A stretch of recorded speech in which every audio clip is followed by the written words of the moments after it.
Wusstest du, dass echt viele Leute beim Umzug ihre Kaution verlieren, nur weil sie keine Fotos machen? Also, einfach keine Beweise vom Zustand der Wohnung. Das ist doch so ärgerlich, oder? Total. Und ich sag dir, das größte Problem ist oft nicht die Kisten, sondern laute Nachbarn und dünne Wände. Viele denken da vorher gar nicht dran. Klingt banal, ist aber echt nervig. Und noch was, manche packen wichtige Dokumente in eine Kiste mit dem Label Küchensachen. Ja, super, viel Spaß beim Suchen. Da habe ich so eine Geschichte gehört und ich musste echt lachen und weinen gleichzeitig. Naja, hallo erstmal, schön, dass ihr da seid.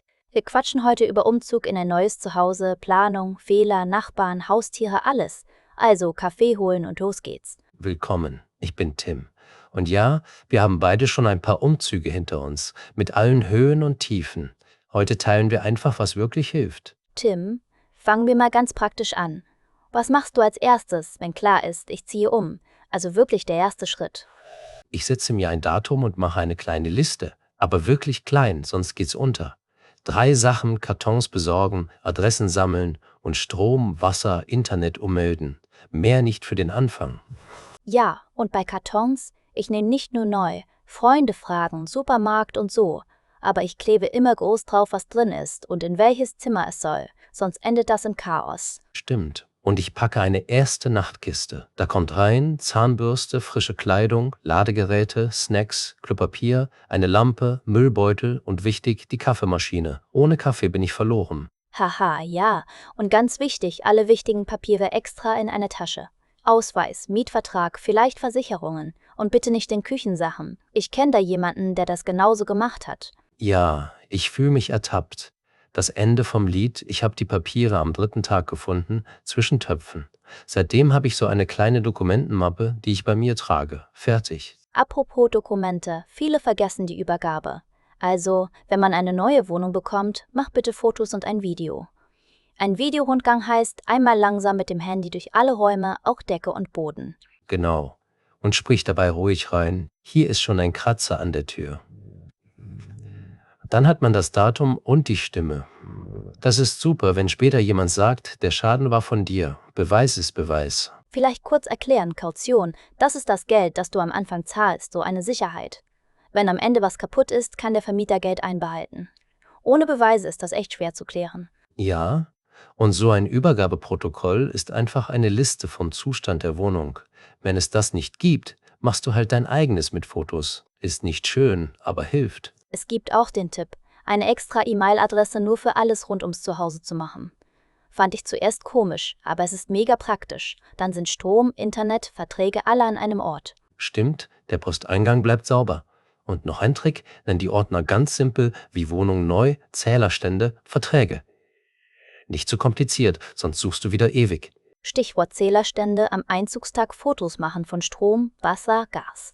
Am besten mit der Uhrzeit und dem Datum im Bild oder du sagst es laut im Video. Dann gibt's später keine Diskussionen. Und hey, Nachbarn, viele unterschätzen das total. Dünne Wände sind kein Witz. Wenn möglich, hör dir die Umgebung mal abends an. Nicht nur am Tag, auch mal am Wochenende. Ja, und wenn es doch laut ist, ruhig und freundlich reden.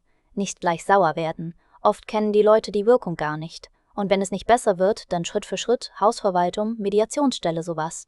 Ich habe neulich gelesen, dass viele umziehen und später sagen, ich habe die Lautstärke so unterschätzt. Man denkt, das passt schon, aber dann schläfst du halt schlecht. Also, vorher testen ist echt Gold wert. Es gibt da auch emotionale Themen. Ich habe einen Thread gesehen, eine Freundschaft ging kaputt wegen Haustieren in der neuen Wohnung. Die eine Person wollte streng keine Tiere, aus Allergiegründen, die andere hatte gerade ein Tier verloren und war total sensibel. Uff, das ist schwierig. Auf der einen Seite sind Grenzen wichtig, auf der anderen Seite brauchst du Empathie. Beim Zusammenziehen oder WG, früh reden, ehrlich sein und schriftlich festhalten, was geht und was nicht. Klingt trocken, rettet Freundschaften. Apropos Tiere, eine Person hat erzählt, dass der ältere Kater beim Umzug so gestresst war, dass er tagelang nicht gefressen hat. Die Person ist in Panik zum Tierarzt. Am Ende war es nur der Stress, aber alle hatten Angst. Oh Mann, das tut mir so leid. Für Haustiere ist Umzug wirklich hart. Tipp, ein ruhiges Zimmer nur fürs Tier mit vertrauter Decke, Klo, Wasser und nicht alles auf einmal umstellen.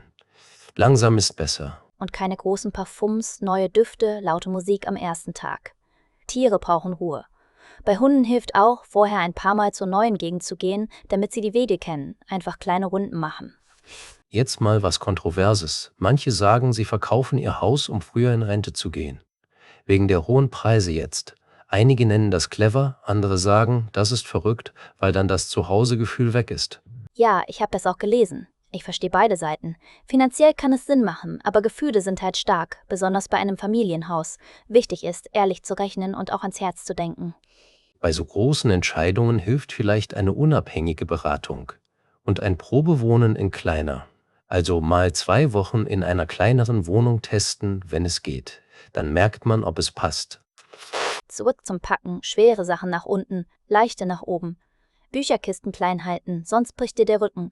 Und bitte die Griffe nicht zukleben, haha, sonst trägt man wie ein Pinguin. Ich markiere jede Kiste mit einer Farbe pro Zimmer.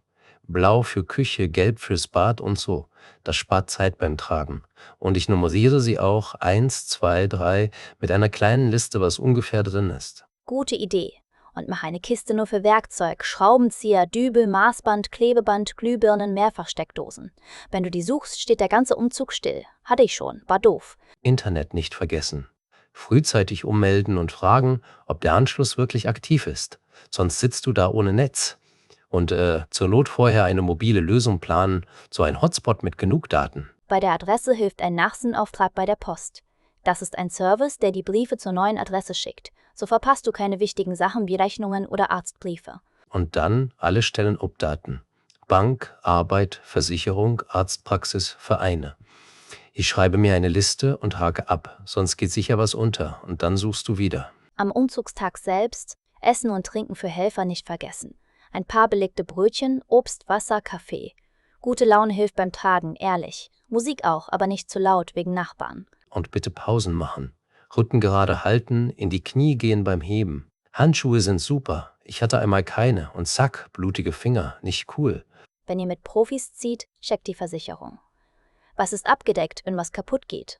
Ein kurzer Blick in den Vertrag spart Stress. Und die Nummer vom Fahrer im Handy speichern, na klar. Abends dann nur das Nötigste aufbauen. Bett, Dusche, ein kleiner Tisch. Küche kann warten. Und mach es dir gemütlich, Kerze, Tee, eine Playlist. Sonst fühlst du dich verloren zwischen Kartons. Oh, und Müll trennen nicht vergessen. Beim Umzug hat man viel Papier, Folie, Restmüll. Sauber trennen, dann ist es schneller weg. Und frag vorher, wo die Container im Hof sind. Noch ein Tipp zur Doku. Nicht nur beim Einzug filmen, auch beim Auszug aus der alten Wohnung. Wieder ein Videorundgang, langsam alles zeigen. Dann bist du auf der sicheren Seite, falls jemand was behauptet. Leute unterschätzen oft, wie entspannt ein Plan für die erste Woche ist. Jeden Tag 2 Kartons pro Zimmer, mehr nicht. So bleibst du dran, aber überforderst dich nicht. Kleine Schritte, große Wirkung. Und feier kleine Erfolge. Heute ist das Bad fertig. Super. Dann gönn dir was Leckeres. Ich bestell mir dann Pizza und sag mir gut gemacht, weiter morgen. So, nochmal zu den häufigen Fehlern. Keine Fotos machen, Dokumente verlieren, Nachbarn ignorieren. Und ja, die Sache mit der Lautstärke. Wenn du das beachtest, sparst du dir echt viel Stress. Und überraschende Tipps, extra E-Mail für zu Hause, Videorundgang, klare Ordnernamen. Plus eine klare erste Nachtkiste. Wenn du nur diese 4 Sachen machst, hast du schon die halbe Miete im übertragenen Sinn. Ach, und wenn du Haustiere hast, plane wirklich Zeit ein. Nicht alles an einem Tag. Viel Nähe, ruhige Stimme, bekannte Spielsachen. Das ist wie bei uns, nur noch sensibler. Okay, ich glaube, wir sind durch für heute. Wenn dir das geholfen hat, like die Folge und abonnier bitte unseren Kanal. Das unterstützt uns total und du verpasst keine neuen Tipps. Ja, und schreib uns gern, was bei deinem Umzug gut oder schief gelaufen ist. Auf unserer Website findest du auch mehr Folgen. Danke fürs Zuhören, passt auf euch auf und viel Erfolg im neuen Zuhause.